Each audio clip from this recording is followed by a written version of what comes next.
Chapter 3 At Daisy's House. As September sunshine changed to autumn clouds, life at the Quimby's house settled into a peaceful routine. Mr. Quimby, who managed the ShopRite market, came home from work looking cheerful. Groceries had been delivered on time, no shoplifters were spotted, and no one had slipped on bits of lettuce dropped by careless produce customers. Mrs. Quimby found more time to read Moby Dick, a book with so many pages that members of the book club, most of them mothers or women who worked outside their homes or both, had difficulty finishing it. They postponed their meeting for another month. Ramona wondered why they didn't just skip the hard parts. Roberta was a happy baby, busy enjoying her hands and feet. She could even put her toes in her mouth. So could Ramona, just barely, but no one else in the family even tried. Beezus was still filled with enthusiasm for high school. She liked all her teachers, and she had made a new friend, Abby Alexander, whose real name was Abigail. At dinner time, the Quimbys heard a lot about Abby. Abby wanted to be a math teacher or a dietitian someday. Abby's mother got her contact lenses. Abby got an A on her math test. Abby this and Abby that. All this left Ramona full of wishes. She sighed a lot and wished she had long hair like Daisy, and even though she had no need for them, she wished she had bands on her teeth. She unfolded a paperclip, held the wire in front of her mouth, and smiled at herself in the mirror to see what she would look like if she wore bands. She wished she were a better speller without having to work at it. She wished Yardy would pay as much attention to her in school as on the bus, but most of all she wished there were girls her age on Klickitat Street she wanted to play with. She wanted a best friend. That was why she ran all the way home from the bus stop one afternoon. She had news. A wish might be about to come true. Guess what? She cried as she burst through the door and found her mother folding diapers on the living room couch. They were diapers Ramona had worn, but she didn't like to think about that. Paper diapers were expensive, she knew. What am I to guess? Mrs. Quimby was interested but not excited. After all, she had known Ramona for 9 years. Ramona was glad Roberta was still napping so she could have her mother all to herself. She took a deep breath and began. Daisy Kid, the new girl in my class I told you about? You know, the one with long hair and braces on her teeth, wants me to come home with her on the bus after school tomorrow. Her mother will bring me home after dinner. Mrs. Quimby pulled a diaper out of the jumble beside her and flapped it to shake out the wrinkles, but before she could answer, Ramona went on. Please, please, Mother, I never get to play with a girl because there aren't any girls around here except Willa Jean, who doesn't count because she is only in kindergarten, and besides, she's a nuisance, and Daisy is a lot of fun, and she's a good speller, and is really, really nice girl, so she must have really, really nice parents, and... Mrs. Quimby calmly folded the diaper as she interrupted. Of course you may go, dear. I already know about Daisy's family because one of the book club members' cousins live next door to her family and says they are fine people. Daisy's father was transferred here during the summer, and her mother works mornings as a school nurse. Obviously, the conversation in the book club was not limited to books. Somehow Ramona felt let down. She had expected to argue, to have to persuade her mother on the niceness of Daisy and the importance of their playing together. You could have asked Daisy to come here, Mrs. Quimby said. Oh, I didn't think about it, admitted Ramona.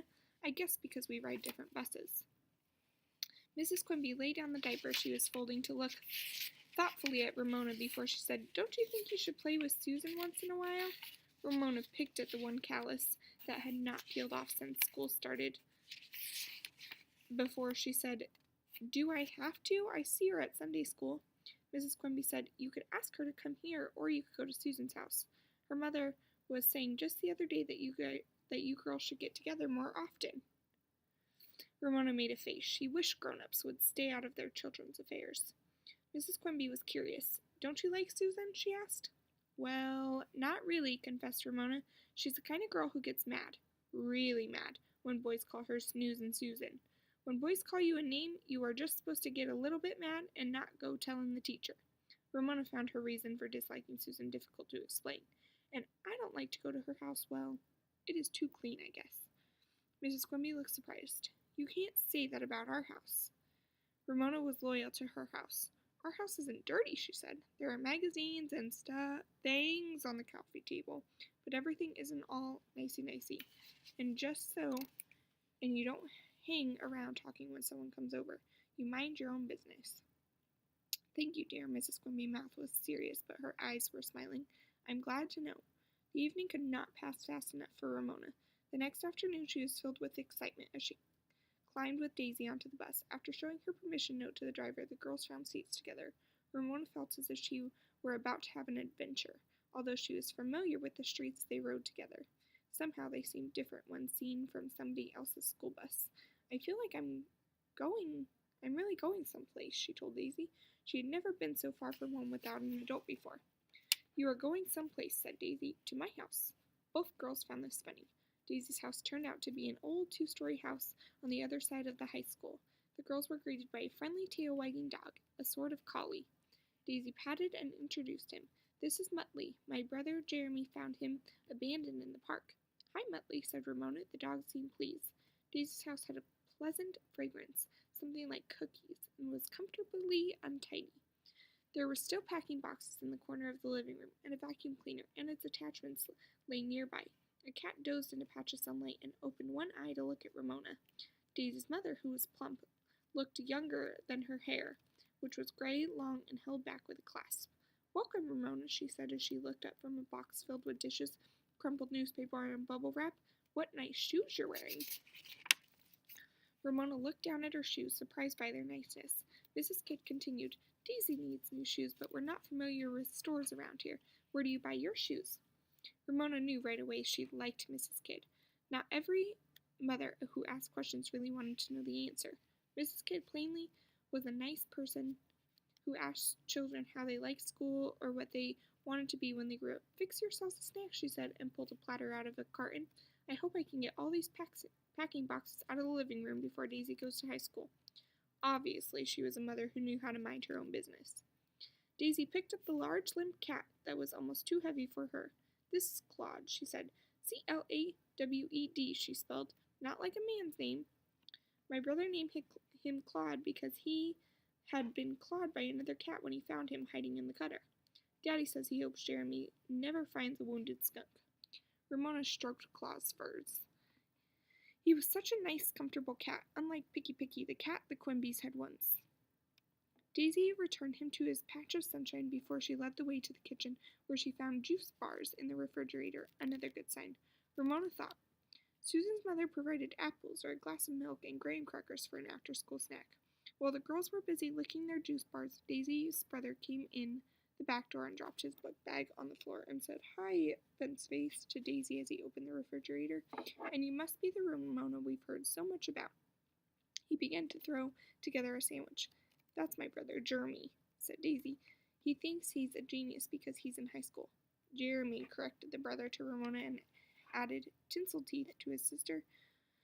With that, he took his sloppy sandwich and a dill pickle into the living room where he turned on the television to a sports channel. Daisy made a face. I wanted to watch Big Hospital. That's my favorite program. Mine too, said Ramona, sharing a favorite made her feel closer to Daisy. When the girls had finished their juice bars, Daisy said, Come on, let's vacuum Claude. He loves to be vacuumed.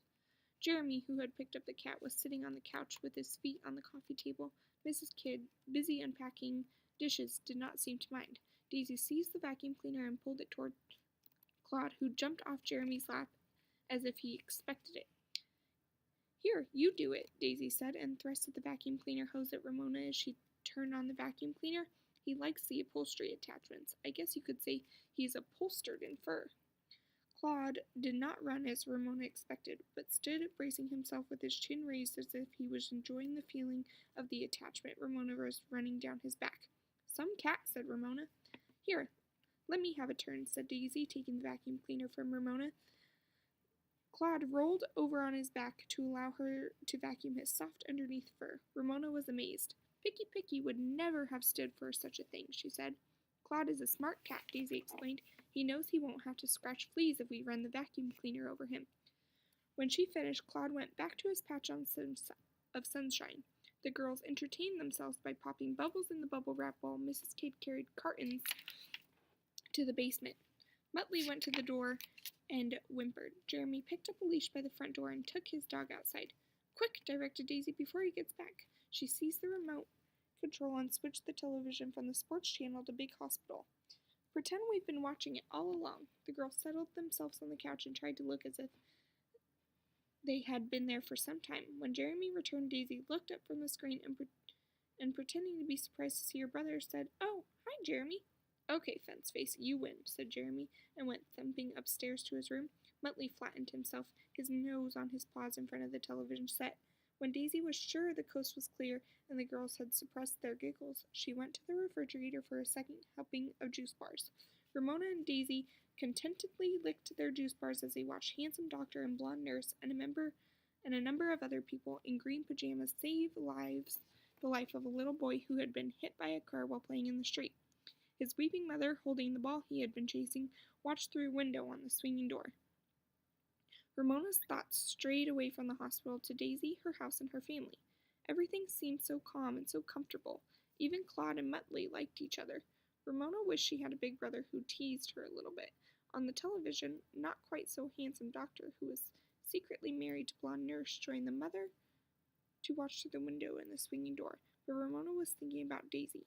Ramona had never had a girl best friend, only Howie, and now that they were in the 4th grade, they did not play together as often as they used to. Howie was always banging around with a hammer building things. Ramona used to enjoy this too, but lately, as her mother said, she was at loose ends.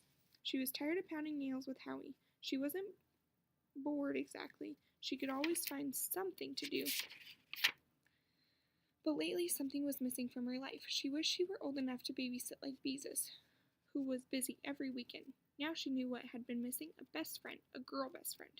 Big hospital and Ramona's thoughts were interrupted by a commercial for pills to cure aches and pains, followed by another for a spray to relieve stuffy noses.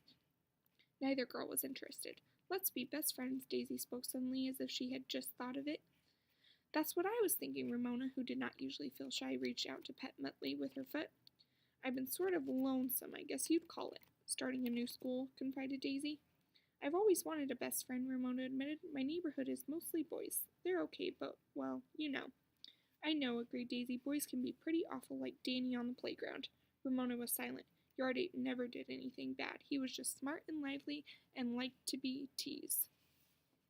She did not want anyone, not even her best friend, to know how much she liked him. The girls watched television in contented silence. Men in green pajamas ran down the hall, wheeling a woman groaning in pain. Her faithful dog followed. "Get that dog out of here," shouted Handsome Doctor. Muttley looked up, startled, saw he wasn't threatened, and laid his nose on his paws again. Ramona and Daisy smothered their giggles over Muttley's confusion. A spicy fragrance came from the kitchen. Ramona hoped it meant they would have lasagna for dinner. Lasagna would make her day perfect. She couldn't wait to tell her family all about it.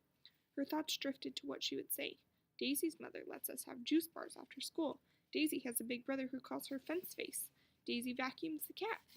Now Beezus wasn't the only one with a best friend to talk about. Ramona hoped she could be Daisy's best friend forever.